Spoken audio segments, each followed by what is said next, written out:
Hey gang, it's MGTOW Dad. Today we're going to talk about Joseph Rosenbaum, a little bit of Kyle Rittenhouse, and male disposability.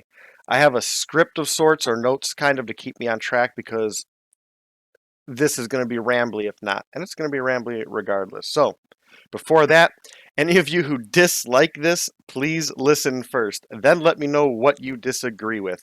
That aside, disliking based on a title shows a complete lack of intelligence and honor on your behalf.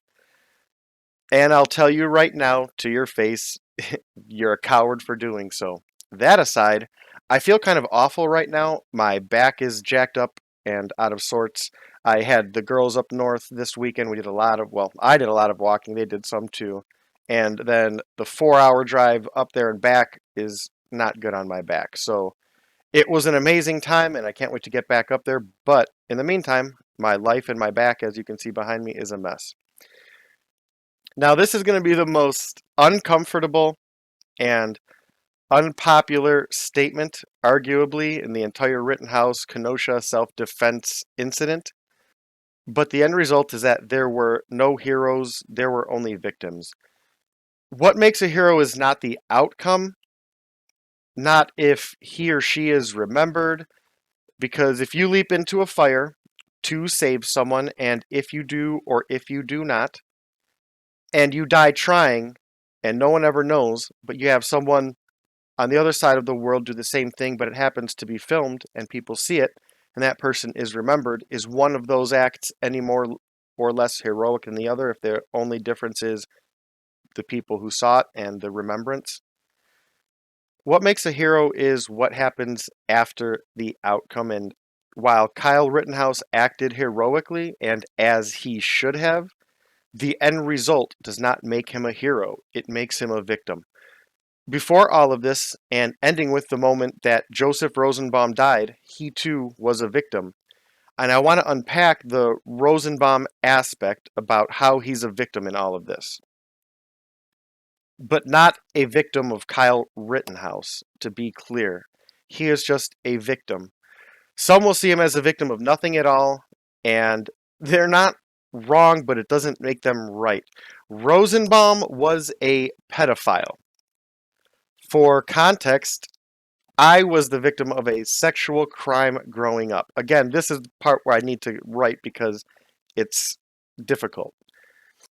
I do not condone pedophilia. I have 3 kids, and woe to the person who ever thinks in any way, shape, or form in the direction of my kids with that kind of stuff. With that said, I'm suffering many mental hurdles and obstacles that were set in place by others. I learned and was lucky enough to navigate them, be it by luck or fate or awareness on my own part. I didn't fall victim to many of those hurdles, but it wasn't tough, and so many people are not that lucky. I know from what I hear, to some degree, at some point, Joseph was on medication to some degree. Generally speaking, this is what is where things start to get difficult because, again, he's a victim, and victims are made, not born. Child molesters, generally speaking, are made, not born. That's not absolute, but it is my opinion and a generalization. The point is, I'm willing to bet that before Rosenbaum was attacking a 17-year-old, trying to murder him off of his medications, and I'm willing to bet that before he was a child molester, he was a victim of something horrible that probably none of you want to know about, and it would probably make you cringe if you knew about it. Those obstacles were placed in front of him, and they were obviously, as evidenced by the decisions and his position in life, or lack of it today, those were too much for him. And it can be a lack of inner strength, it can be a lack of perspective, willpower, awareness, life experiences, but it can very easily be an issue of the people around that victim. or people not being there and the person not having the strength or self-awareness, again, life perspectives and experiences to navigate those hurdles. They get caught up and tripped up in them. Some of you are lucky and may never understand this, and that's amazing. But once you're look at life as a track, and once those hurdles are there, they're going to be there. So if not in a bad way, life is a series of revolutions and all that. Our cycles, a day's life cycles, whatever, life and death cycles. If you look at life like a track like that, and you understand that some people are put in that position, those traps are going to be there forever. You can have flashbacks to things or moments. It can be something like a fictional thing in a movie. If you've ever seen Sleepers, that's again, wonderful movie, but to someone who has life experiences, it's a completely different experience. Stories can reference something. Some people, I don't. Now, I have PTSD from my experience in Indonesia after the tsunami. Not that it's related to this, but some people have audible or visual things in that. Helicopters, for me, they trigger an anxiety in me. In that, generally speaking, helicopters you're in a war zone, so they can be offering combat support or medevacs, meaning someone is hurt, moving bodies and things like that. The point is, it's just it's anxiety in me, in that something is going on and it's generally not good. Something you need to be cognizant of. War, casualties, people coming and going, who is dead, who's not, what's the condition, are they okay?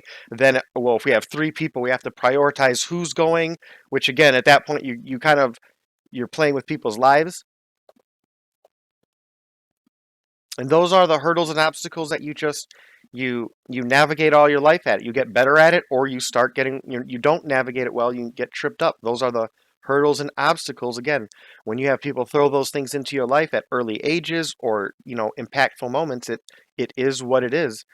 And my obstacles, be it the way I navigated them or the way I fell gracefully, again, never led me back towards the things that I experienced. Joseph, apparently, again, by fate, by what is it, the fate, by luck, or by myself, or some mix, I didn't end up where he did.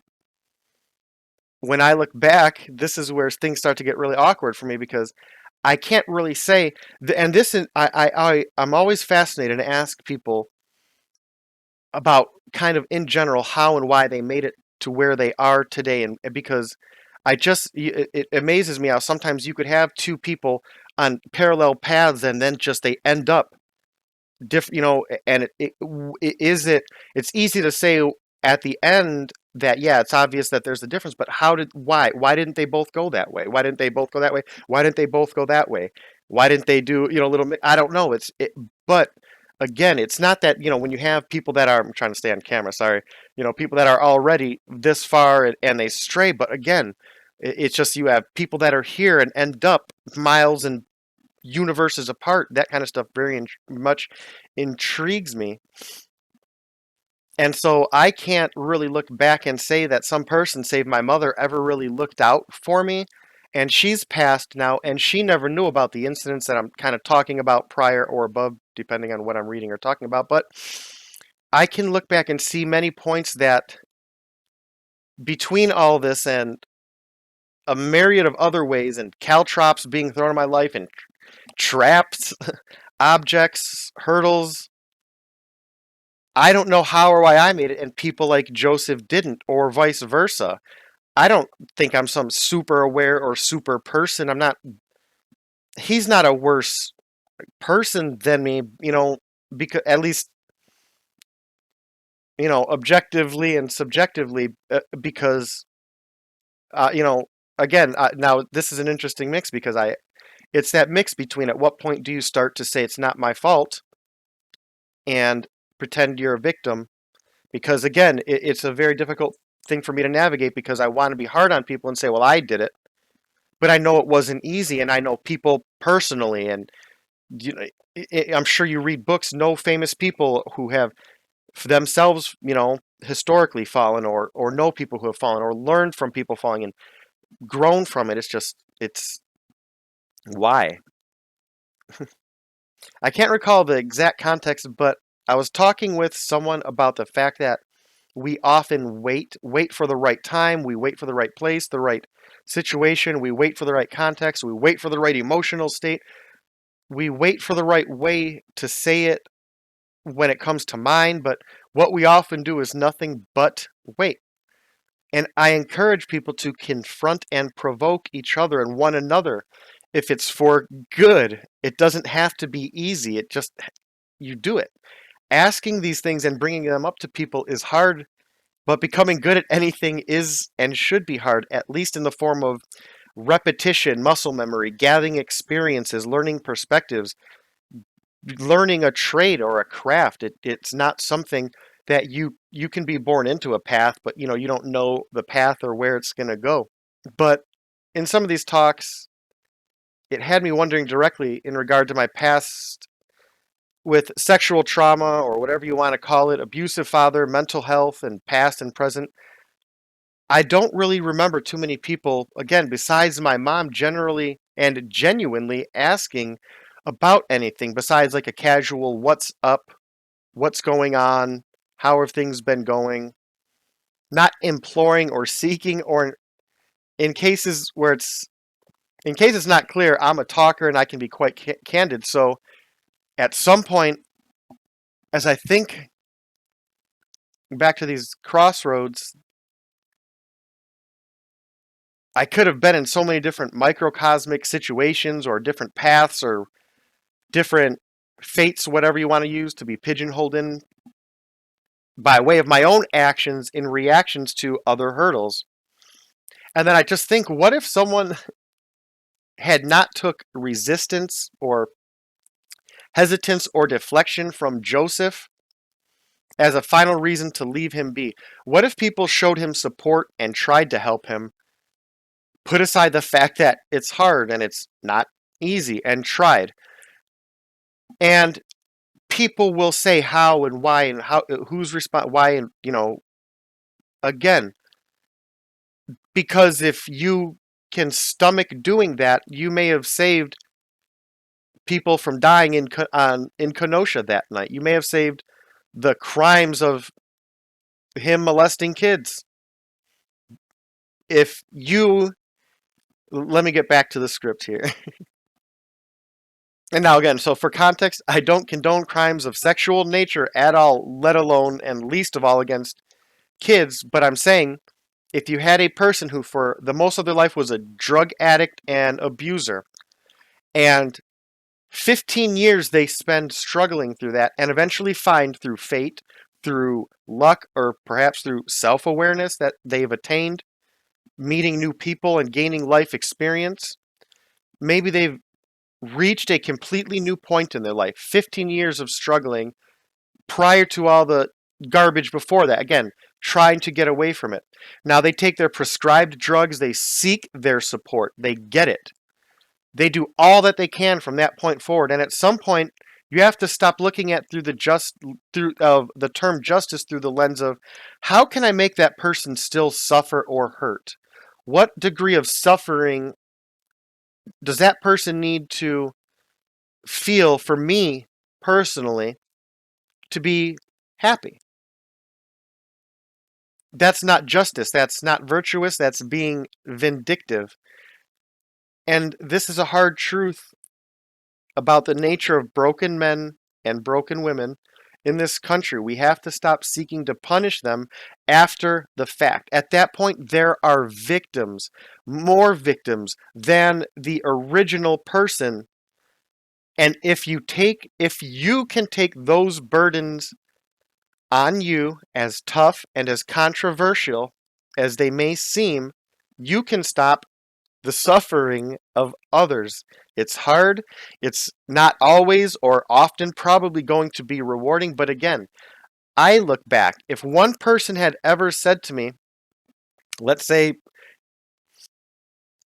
it's hard, it's not always or often probably rewarding. But again, I look back. If one person had ever asked me about, let's say, things in general. I'd have never said no. I would not have denied things. As a kid, I was never raised to offer up things, be it in comment, advice, response, love, and often questions from my father were statements, and any kind of answer or response to those drew ire. So we were not raised to offer up. That was the interesting thing about my dynamic with my mom is that's where I learned that, and at least it was there. My mom, I guess planted that seed, so to speak, at least, as opposed to having nothing. Um, and I wasn't that age one to go around just openly offering insights into my life as to what's happening, but I knew people knew. I can look back and I know people know. And I know I never denied anything to anybody. I never said no. I never felt the need to lie for my father beating us. I would have never felt the need to cover for him. There was a lack of, at that point in my life, the understanding of the benefits of expressing myself or the means to go about expressing myself. Again, generally at home, expressing myself was a negative thing. So, in absence of that, there were no people asking, no people looking at my face, my body reactions, hearing voices, and hearing, me say, no, no, I'm okay and everything's all right. They wouldn't look past that in spite of some people should have known better. And again, it's not saying, for example, you should diagnose a back condition with someone, but it's like seeing someone get stabbed and then watching them walk by bleeding and offering them help and they're like, "Oh no, I'm fine. Nothing's wrong." It's obvious. So again, like seeing someone get